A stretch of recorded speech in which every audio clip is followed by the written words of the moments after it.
রুখা সুখা বাঁকুড়ার অন্যতম নদী শালী। একসময় কাজী নজরুল ইসলাম তার ভ্রমণ কথায় উল্লেখ করেন, উত্তরে শালী নদী কুলু কুলু বয়, দক্ষিণে শালবন ফুলে বনময়।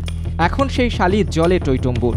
ভরা বর্ষায় তার জলস্ফীতিতে বুক দূর করছে লালমাটির জেলার মানুষের। এর মধ্যে 4 মাস আগে ভেঙে যায় বাঁশের সাঁকো, তাতে আরও বিপদ বাড়ে।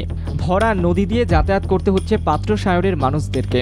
8 থেকে 80 সবার কাছে এটি ঝুঁকির পারাপার হয়ে দাঁড়িয়েছে। সবার আশঙ্কা, কখন যে কি হয়। গোস্বামী গ্রাম সহ এই এলাকার মানুষ বলছেন, জীবনের ঝুঁকি বড় বেড়ে গেছে। কেউ আবার দুর্ঘটনার কথা ভেবে বেশ ভয় পাচ্ছেন। তো ব্যাপারটা আছে, আমাদের এদিকে দুটো নদী মাঝাবার, দক্ষিণে শালী নদী আর উত্তর হচ্ছে দামোদর।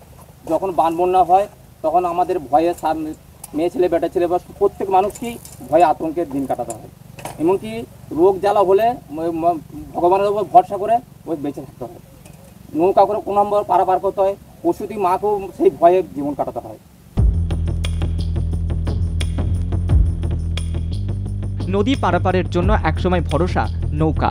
চিরাচরিত জলযানের ওপর ভরসা করেই জীবনের হাল বইতে হয় এই পিছিয়ে পড়া এলাকার মানুষকে।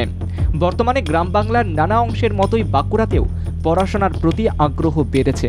স্কুলমুখ হচ্ছেন পড়ুয়ারা, তাই ছাত্রছাত্রীদের যাতায়াতেও সংখ্যা কাটে না। ওদিকে তো কোনো কিছু ব্যবস্থা তেমন নেই।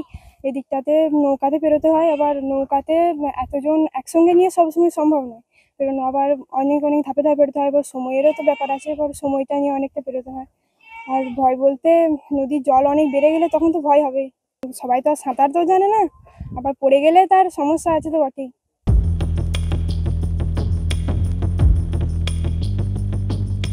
পেটের দায়ে দূর দূরান্ত যাওয়া মানুষ নৌকায় চেপেই পারাপার করেন, কারণ কোনো পাকা সেতু নেই। প্রসূতি মা থেকে রোগী সবাই ঝুঁকির পারাপারের যাত্রী হয়ে ওঠেন।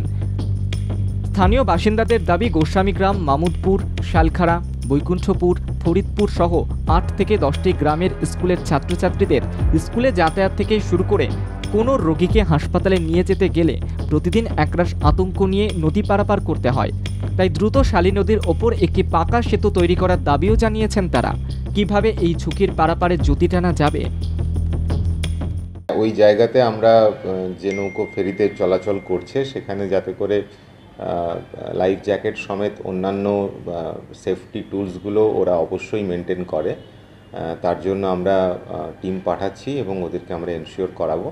অ্যাকচুয়ালি ওখানে সারা বছর জল থাকে না, বাঁশের সাঁকো করেই ওখানে যাতায়াত করে। তো ওখানে যাতে করে স্থায়ী পাকা সেতু নির্মাণ করা যায় তার জন্য ব্লক প্রশাসনের তরফ থেকে অলরেডি প্রস্তাব জেলাতে পাঠানো হয়েছে। প্রশাসনের কর্তারা আগামী দিনে পাকা সেতু করে এই ঝুঁকির পারাপার বন্ধ করতে চাই বলে আশ্বস্ত করেছে।